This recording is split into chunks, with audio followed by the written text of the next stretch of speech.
sadri masyari amri wa qudatan min lisani yafqahu qawli. Hari ini kita belajar mata pelajaran apa? DAWS. Ya, alhamdulillah. Sebelum kita mulai pembelajaran, ya. Sebelum kita mulai pembelajaran, alangkah baiknya kita berdoa. Nah, berdoa mulai kita bacakan bersama. Bismillahirrahmanirrahim. Rabbi zidni ilma warzuqni fahma bi rahmatika ya arhamar rahimin. Ya, doa kegiatan hari ini ya dengan artinya, ya Allah, ya Tuhanku, tambahkanlah ilmu kepadaku dan berikan aku karunia untuk dapat memahaminya. Mudah-mudahan hari ini kita belajar ya ilmunya bermanfaat untuk diri kita. Amin. Baik, selanjutnya kita cek kehadiran dulu ya hari ini. Banyak yang tidak masuk 10 PS 1. Kamu ada? Hadir. Alia hadir. Amanda hadir. Asri piket tes ya. Oke. Bilkis hadir. Devin Hadir. Devin. Dinda Aprilia hadir. Fardan sehat Fardan? Alhamdulillah. Farhan sakit. Fatimah hadir ya. Fatimah sehat ya. Fitria hadir. Hanafi nggak ada keterangan ya. Baik, kita doakan ya teman-teman kita yang hari ini sakit ya. Farhan, Repani, Lovelin ya. Kita doakan mudah-mudahan segera sehat dan segera belajar ya. Baik, selanjutnya, nah, kesiapan belajar. Bunia mau cek dulu nih ya. Ya, cek dulu pakaian yang digunakan hari ini. Menggunakan baju batik ya, baju batik dengan dirapikan bajunya ya. Yang laki-laki bajunya dirapikan. Apa bajunya rapikan? Nah, aku iya udah ya. Nurunisa? Oh iya udah. Ya. Kemudian gerakan pungut sampah ya. Bunia minta tolong jika di kolong meja, di samping meja ya, kanan kiri, silakan buang dulu sampahnya. Ayo. Buang dulu sampahnya ke tempat sampah. Iya. Buang dulu ke tempat sampah. Iya. Ya, sudah GPS gerakan pungut sampahnya ya. Kebersihan adalah sebagian dari iman ya. Niat kita untuk beriman ya. Nah, buang sampah pada tempatnya, jangan di kolong meja. Baik, kita lanjutkan review materi pembelajaran yang kemarin. Minggu lalu kita terakhir bertemu itu hari Senin. Ya, kita belajar mengenai apa? Kode etik pekerjaan sosial. Ya, kode etik pekerja sosial salah satunya adalah menjaga kerahasiaan. Ya, bagaimana hubungan sejawat sebagai seorang pekerja sosial dengan teman rekan bekerja ya, dengan klien kita. Kita harus saling menghargai dan menghormati. Selanjutnya, nah kita siap belajar. Nah, cek kefokusan. Hari Senin Bunia sudah cek kefokusan ya. Masih ingat kan ya tepuknya? Kalau Bunia bilang tepuk pagi 1 kali. Kalau siang 2 kali. Kalau malam ya. Jika ada yang kurang fokus, kita minta untuk nyanyi di depan ya. Arah ya? Iya dong, ya. Kita nanti di depan. Baik. Pagi, siang, pagi, siang, pagi, pagi, siang, malam. Yeay. Luar biasa ya. Teman-teman anak-anak 10 PS1 kompak ya untuk belajar hari ini. Pertanyaan dari Bunia ada 2 ya anak-anak. Yang pertama, apa saja peluang usaha dan peluang kerja di bidang pekerjaan sosial? Ada yang berani untuk menjawab pertanyaan Bunia? Ayo, boleh anak-anak. Apa? Boleh Septian. Perbedaan.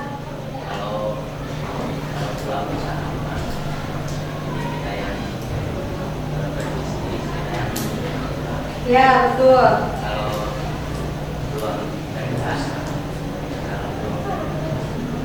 Peluang kerja itu kalau kita bekerja di lembaga sosial. Tepuk tangan untuk saya. Kita menjawab pertanyaan yang kedua. Apa perbedaan peluang usaha dan peluang kerja? Garis salut ya. Baik. Perhatikan video berikut ini. Sebagai profesi, seorang pekerja sosial dituntut memiliki pengetahuan, keterampilan, dan nilai atau etika praktik pekerjaan sosial. Perkenalkan, ini teman-teman saya, Rizky dan Riza. Rizky adalah seorang relawan sosial yang mendirikan sebuah lembaga untuk membantu orang dengan gangguan jiwa secara sukarela dan tanpa mengharapkan imbalan. Sedangkan Rizal adalah seorang tenaga kesejahteraan sosial yang bertugas di kecamatan. Berbeda dengan saya, menjadi seorang TKS di kecamatan, Rizal selalu menerima upah rutin setiap bulannya. Sebagai pekerja sosial, saya dibekali berbagai metode penanganan dalam menolong individu, keluarga, kelompok, maupun komunitas. Saya dibekali metode casework untuk menangani individu dan keluarga. Saya juga dibekali metode group work untuk menangani masalah individu melalui kelompok. Saya mendapatkan bekal metode community work untuk menangani organisasi, masyarakat, maupun kebijakan. Sebagai pekerja sosial kebutuhan dan munculnya permasalahan. Kondisi di mana seseorang tidak dapat memenuhi kebutuhannya, mengatasi masalahnya, dan menjalankan peranannya disebut dengan disfungsi sosial. Sudah menjadi tugas saya sebagai pekerja sosial untuk mengembalikan ataupun meningkatkan keberfungsian sosial. Sebelum melanjutkan ke sesi selanjutnya, mohon jawab pertanyaan-pertanyaan berikut untuk mengetahui pemahaman Anda mengenai sesi. Ya, baik. Anak-anak sekalian, ya tadi kita sudah menyaksikan video. Ada yang mau berpendapat video tersebut itu menceritakan tentang apa? Tentang boleh? Iya, fungsi utama sebagai seorang pekerja sosial. Fungsinya apa? Membantu untuk memulihkan keberfungsian sosial seseorang dan membantu untuk merujukan sesuai dengan pelayanan, sesuai dengan kebutuhan dari kliennya. Ya. Ada yang punya pendapat lain? Bila? Cukup? Ya. Nah, video ini menjelaskan betul kata Naila, ya, ruang lingkup pekerjaan sosial, yaitu membantu mengembalikan keberfungsian sosial seseorang. Apa saja? Klien, aktual, dan potensial. Kalau yang aktual itu, ya, dia menyadari bahwa dirinya butuh pertolongan, ya.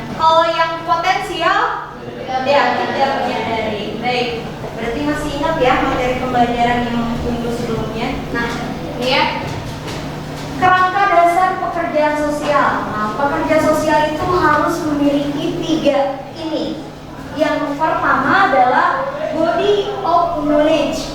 Nah, knowledge itu apa? Pengetahuan. Good. Pengetahuan tentang siapa? Tentang kliennya. Kemudian tentang lingkungan sosial dan profesi pekerjaan sosial yang profesional. Yang kedua, body of value. Value, nilai, ya. Nilai apa? Nilai masyarakat, kode etik, tujuan lembaga tempat Peksos bekerja. Dan body of skill. Skill itu adalah keterampilan. Nah, keterampilannya apa saja? Keterampilan yang memberikan pertolongan pada klien. Berarti harus punya sikap, ya, punya empati yang tinggi, ya, punya simpati, ya. Kemudian melakukan kontak awal dengan klien, berkomunikasi, melakukan observasi, ya. Nah, ini adalah satu keterampilan seorang pekerja sosial. Observer, pengamat yang baik, pendengar yang baik. Nah, ini dasar dari seorang pekerja sosial. Nah, kita lanjut ke slide selanjutnya. Peluang usaha. Nah, ada yang bisa bacakan? Tadi coba Jian, Mumia minta tolong Jian. Peluang usaha. Bacakan sekelas. Peluang usaha terdiri dari 2 kata. Peluang usaha. Peluang artinya kesempatan usaha, berarti upaya untuk mencapai tujuan yang diinginkan dengan berbagai data atau sumber daya yang dimiliki.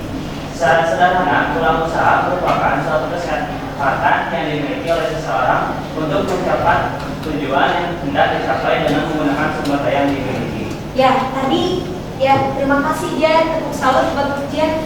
Tepuk salut. Jempol. Jempol. Salut. Ya, baik. Ya, peluang usaha. Dari artinya ada peluang, ada usaha. Peluang itu kesempatan, ya. Usaha adalah upaya untuk mencapai tujuan. Nah, kan kalau SMK itu 3, ya. BMW, bekerja, melanjutkan, berwirausaha. Tinggal bagaimana anak-anak memilih mau yang mana, mau bekerja, mau melanjutkan, atau mau buka usaha. Nah, usaha di bidang pekerjaan sosial ini menarik, ya. Nah, untuk membuat suatu peluang usaha itu siapapun boleh bermimpi punya karyawan yang banyak, berwirausaha, ya. Nah, peluang itu ada analisisnya, namanya analisis SWOT, ya. SWOT, S-nya adalah yang kedua O-nya W-nya weakness, ya, atau kelemahan. Yang pertama kekuatan, yang kedua kelemahan, yang ketiga opportunities, ya, peluang, ya, peluang. Kemudian T-nya ancaman, ya. Ketika kita punya niat untuk berusaha, membuka peluang usaha, ini rangka pembuatan, ya. Buat SWOT-nya dulu, ya. Kita nanti akan sama-sama belajar, ya.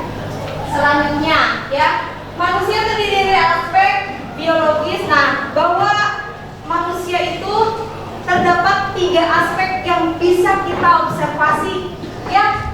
Aspek biologis, psikologis, sosial, dan spiritual. Tujuan dari praktek pekerjaan sosial ialah membantu masyarakat untuk memenuhi kebutuhannya. Pekerja sosial menitik beratkan pada interaksi masyarakat dan berbagai sistem yang ada di lingkungan sosial. Sebagai makhluk sosial, manusia memang tidak dapat melepaskan diri dari sistem yang ada di lingkungannya, ya. Dan kamu tentu memahami bahwa setiap masyarakat berada di kondisi kekurangan. Oleh karena itu mereka membutuhkan pertolongan dan dapat mengakses berbagai sumber yang dapat membantu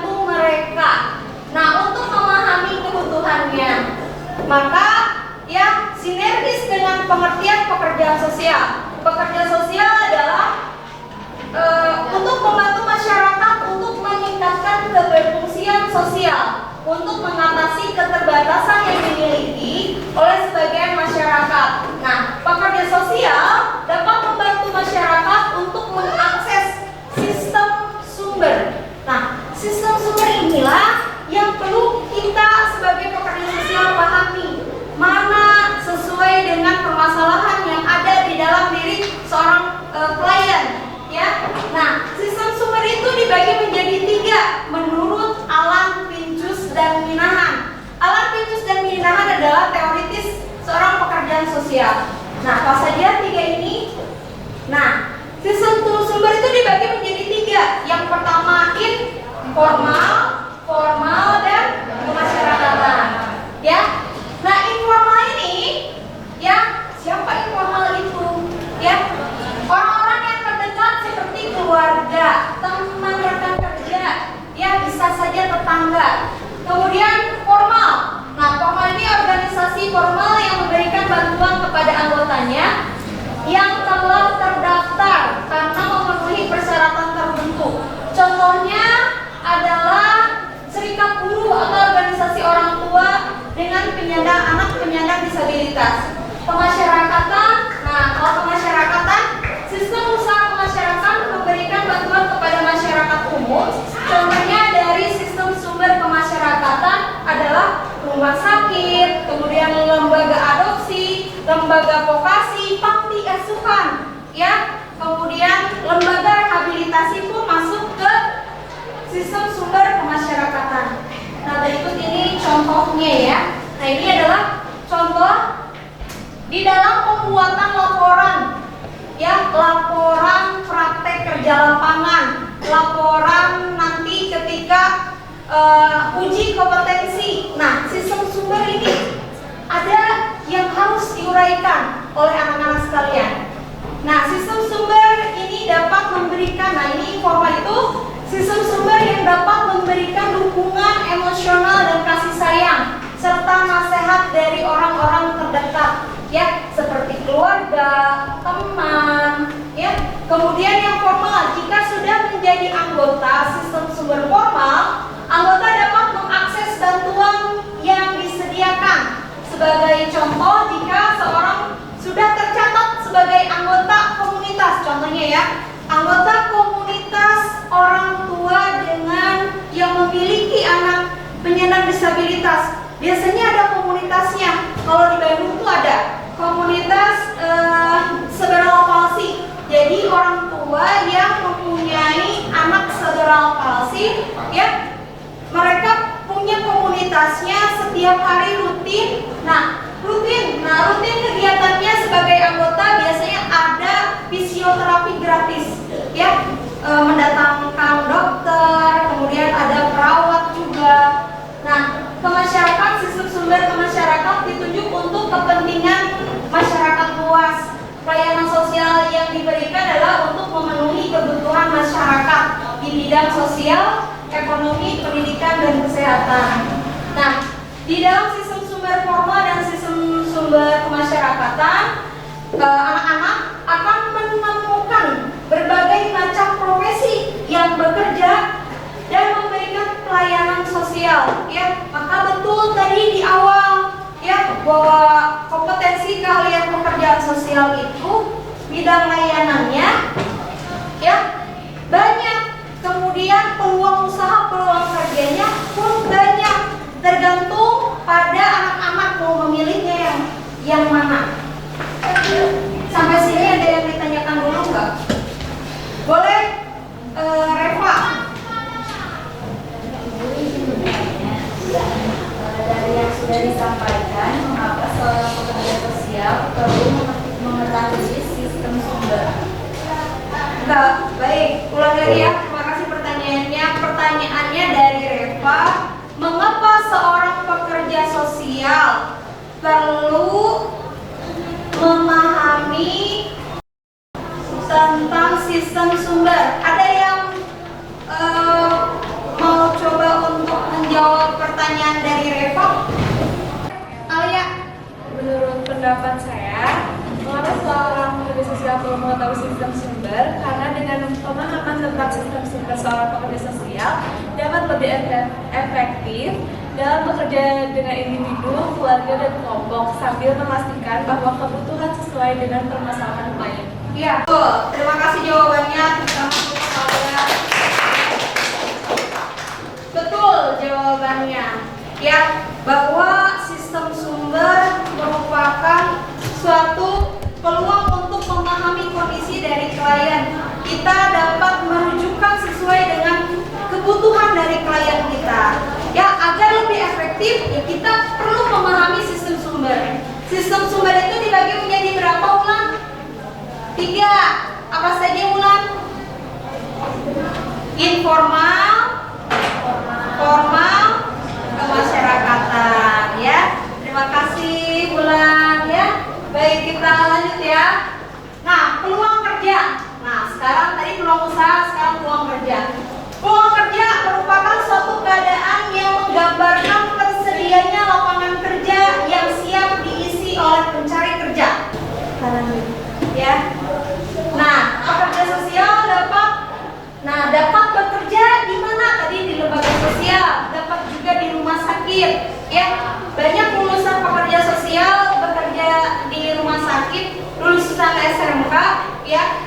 3-5 tahun sebelumnya bekerja di rumah sakit ginjal, ya, jadi asisten pekerja sosial klinis, medis ya. Nah, kemudian untuk organisasi pemerintahan pun banyak, ya, banyak testimoni dari lulusan SMK 15 kompetensi kalian pekerja sosial.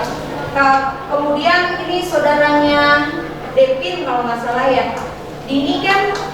Teh Dini ya, lagi melanjutkan kuliah S2 di Thailand, jurusan pekerjaan sosial juga. Jadi mantap ya, kalian tidak salah pilih untuk sekolah di SMK 15 jurusan pekerjaan sosial.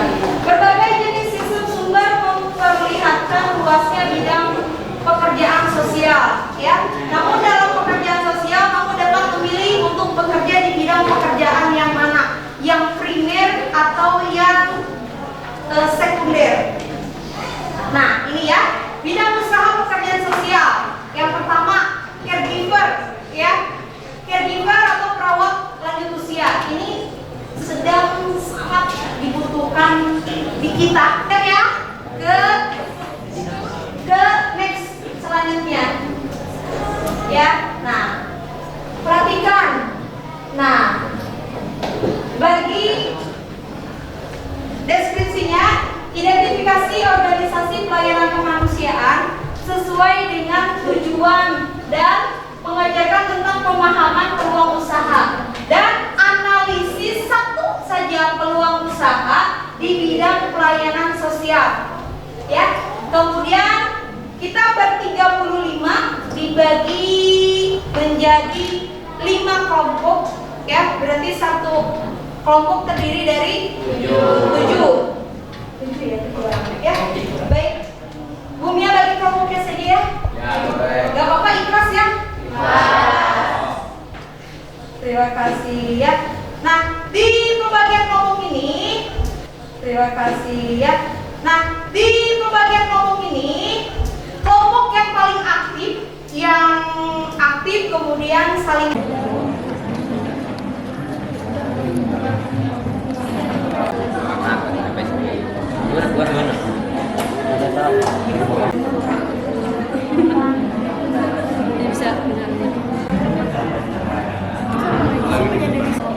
Misi nasional disabilitas.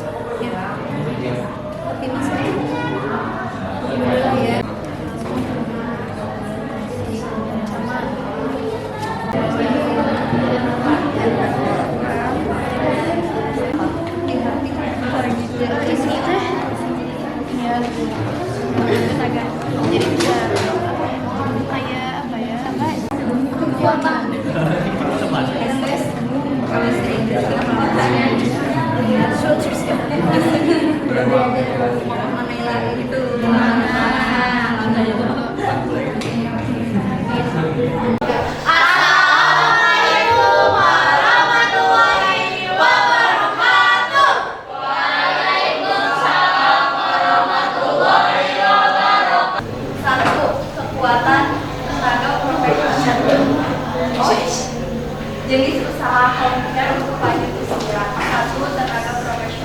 memiliki materi dari kami. Selanjutnya kami akan membuka sesi tanya jawab.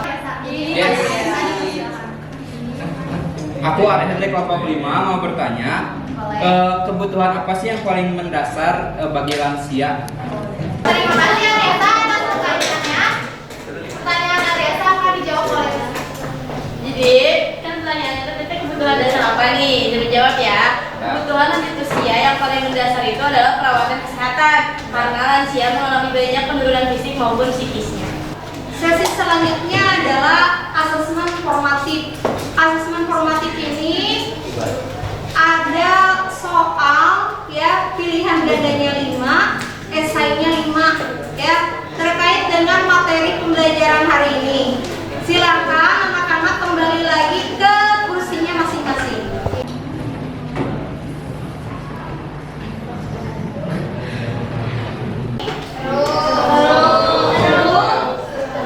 Seru banget ya.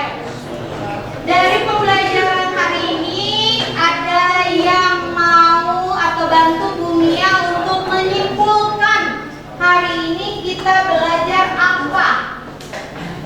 Boleh? Ya, Aryasa. Jadi kesimpulan pembelajaran hari ini adalah hari ini kita mempelajari kerangka dasar pekerja sosial. Di antaranya sebagai seorang pekerja sosial perlu menerapkan pengetahuan, nilai dan keterampilan. Bahwa sebagai seorang pekerja sosial kita perlu menerapkan dari apa? Pengetahuan, keterampilan dan nilai. Bahasa Inggrisnya apa? Body of knowledge, pengetahuan. Yang kedua body of value. Yang ketiga body of skill. Ya, betul Agung?